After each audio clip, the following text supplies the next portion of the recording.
Hi all. So today I woke up and I noticed that we have a brand new big update in Risk.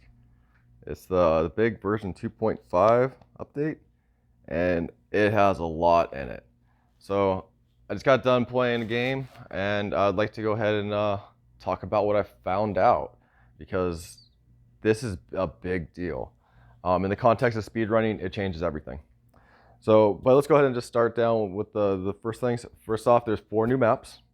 So that means there's 100 new world records in speedrunning, 25 per map. Since you got 5 bots, you got 5 different difficulties, 25 per map. So that's really cool there.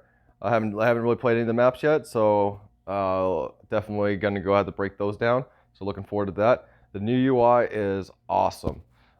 So some quick pointers on the new UI. The first thing I noticed was the settings button used to be on the top right is now in the top left, but it's not in the very top left. This is awesome for curved screens, and since I'm right-handed, my index finger always clicks the settings button. This kills my runs. This kills my speed in 60-second rounds.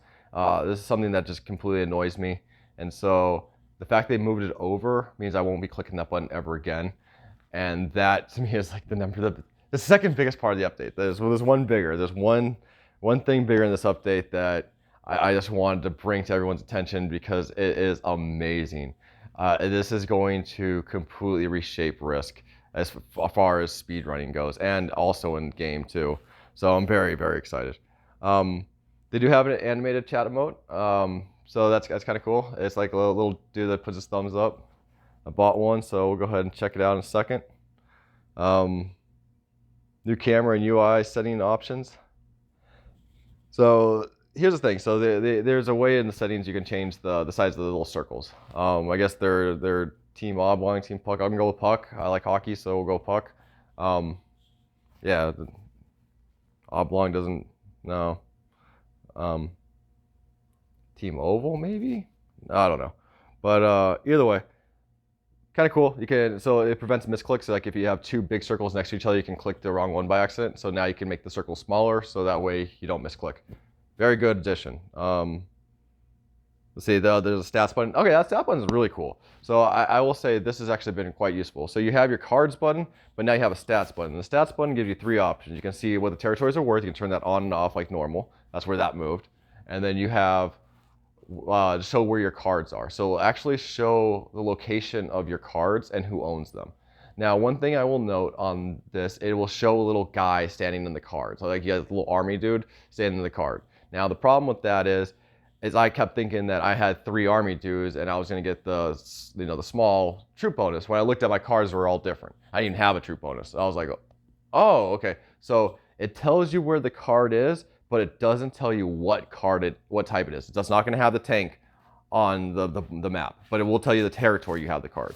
And the last button there is a stats button. So that stats button goes ahead and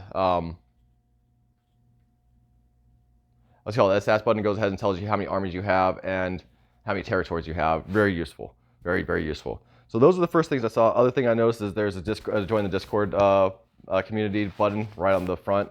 I would highly recommend it. I joined myself. Actually, if you want to find me specifically, I sit in the speedrunning channel on that Discord server. That's kind of like my online home. So if you want to talk to me, play me, do whatever, I'm usually located there. That's probably the easiest way to get my attention.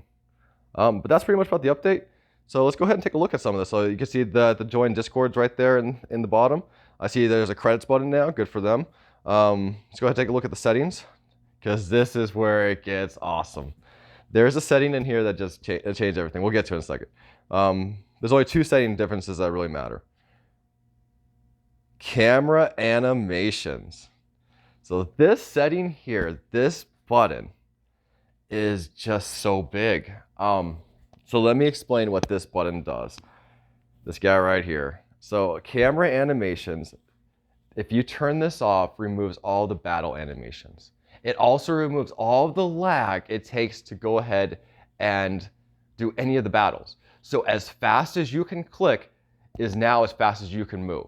So if you click attack and then you click the slider button and then you click the next territory, you can do that and it'll all register instantaneously. This now means that Risk is no longer a RNG speedrunning game only. Before, we had to deal with all the delays. So you could hit that maximum click rate. or close to it. You get frame perfect. And it was pretty easy to do because it wasn't always about speed, it was about timing. And then it was just about the dice being correct and the bots behaving. So it was a lot of RNG. Now, the RNG hasn't changed. It actually got worse because they improved the bots. The bots are actually more difficult. They'll push in more, they'll defend more. They're actually a little bit more challenging. I played a couple games and I was like, interesting, the bots are actually a little bit more challenging. At least the easy bot is. I haven't played anything else. But the easy bot just actually will hit you now. It won't just sit there. But my point being is this setting is so big because 60 seconds is nothing now. You can completely run any map with ease in under 30 seconds. And from a speedrunning context, this means every single record on the board is now obsolete. We had Fog of War come out like a couple weeks ago, and that really ruined most of the records because it was a 30-second skip. And that 30-second skip pretty much made everything obsolete. This setting here, this camera animation, just completely wiped the board. If you want a risk world record right now, you can go and play one of the 4 maps because they have no records. But if you wanted to get any other record, you can go get it right this second by turning that setting on and just dominating. There's nothing, it is so big. So now Risk has become a skill-based game and an RNG-based game because whoever has better execution will now have better speed. This just made Risk a legitimate speedrunning game. So I am extremely excited to see how that goes. I will say I am misclicking everything, and I'm losing games because I'm misclicking. I'm fortifying when I'm not supposed to. I'm dropping my armies into dead ends. It's a blast, but it's going to take some skill to get down those clicks. I'm going to say it's not going to be as easy as I thought it was. Like, oh, cool, I just got to go faster. And it's a little bit harder than that. The other one I want to talk about on the settings page is the UI scale. So these are the pucks, the oblongs, the ovals, what do you want to call them? Call them pucks, because everything else doesn't make sense. Team puck. From here, we're going to go ahead, and I want to keep it around the middle because it gets too small if you bring it too far down, and it gets really, really, really big if you want. But you want to keep it in the middle so that you don't overlap or get too close. The pucks don't get too close to each other, because if they do get too close to each other, then you'll accidentally misclick the other one, the wrong ones. And especially in manual selection, this could be devastating. Because if you're clicking the territory, you want to get that last one to complete your continent, but then you click the territory next to it, your opponent then clicks the one to block you. I mean, it could be devastating. So those are some of the setting changes I saw. I didn't see anything different in the friends menu. I did not see anything different in the settings themselves. One thing I did note was rank is now gained in global domination only. My rank is pretty low right now compared to where it normally is. I've been doing some group games, played some 70% last night. I've been toying around with zombies for the tournament tomorrow. So yeah, my rank's suffering pretty heavily. But my thing I like that is no more play with friends counts for rank. I like this so much. I think this is a big deal. And the major reason is I don't really play the play with friends option, very rarely. I don't like doing the code thing. It's kind of annoying to me. So I just kind of sit in global domination as is. So this setting is going to be a big deal for me. I'm quite excited about it. So now I got to repair my rank. But other than that, yeah. Let's go ahead and jump into a quick game because I want to show you guys some of the things, just some of the basics here. Let's pick one of the new maps. I haven't played one. It'll be my first impression. Let's do Brazil. Brazil looks pretty small. Oh.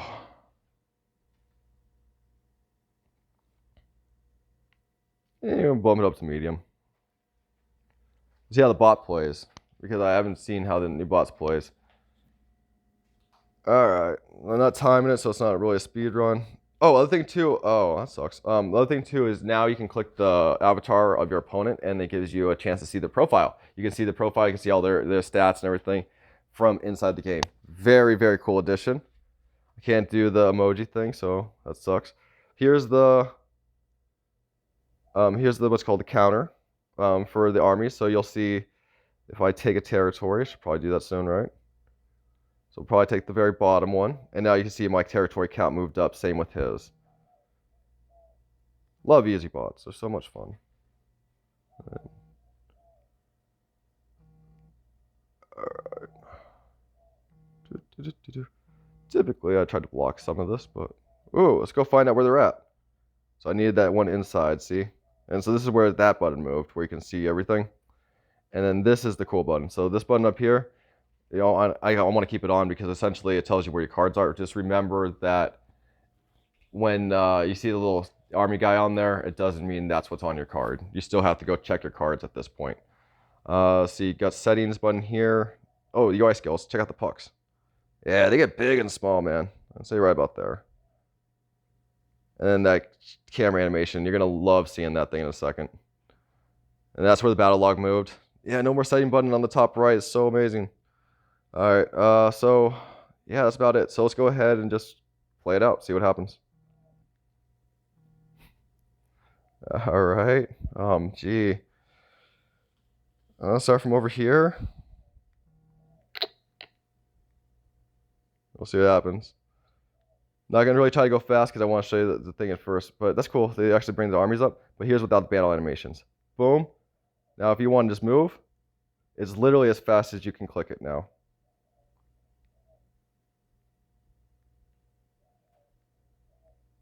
See if it's hard. It's like, it's easy to misclick. It's easy to move the dice into the manual selection. It's real. It's gonna take some time to get that execution down. But either way, Brazil looks like it's gonna probably be the fastest map. Honestly, that's way faster than Simple World. So that's probably going to be the fastest combination there, with the new UI, the camera angle button, and literally the new Brazil map. I don't know how Brazil is gonna play out. I don't know. I mean, I like the little hopping thing it's got going on around the edges, but that just looks like building big army and a steamroll time.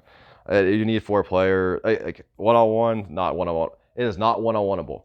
So, coin that phrase, one-on-oneable. It essentially means if you can win going second in a one-on-one, that map is now one-on-oneable.